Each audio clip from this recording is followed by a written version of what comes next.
Nebuchadnezzar's testimony, Daniel chapter 4. Daniel chapter 4 verses 1-3 King James Version.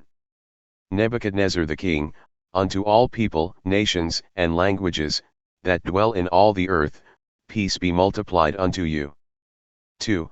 I thought it good to shew the signs and wonders that the high God hath wrought toward me. 3. How great are his signs! And how mighty are his wonders! His kingdom is an everlasting kingdom, and his dominion is from generation to generation. Nebuchadnezzar's testimony, Daniel chapter 4. Chapter 4 comes towards the end of Nebuchadnezzar's life. Daniel has recorded an official Babylonian document recording the conversion experience of Nebuchadnezzar, who was one of the cruelest monarchs of history. The king will tell us what God did in his life. He gives evidence in his testimony that he had experienced conversion.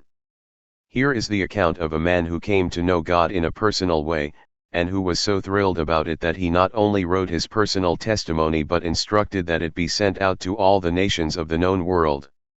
God will warn him through a dream what he will suffer because of his pride. He will become completely lost, his mind will go from him.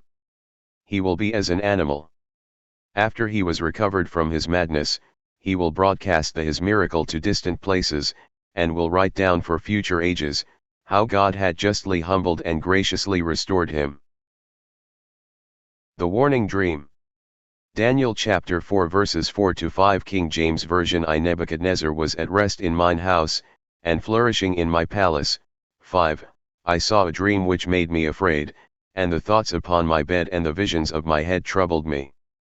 Before God sends judgment to a man's life, he will send him a warning. If man heeds the warning, God will quite often cancel or delay the judgment. God will not be the silent partner in a man's sins. By remaining silent, God would be a partner in man's fall, therefore he warns Nebuchadnezzar of what will happen to him if he does not humble himself.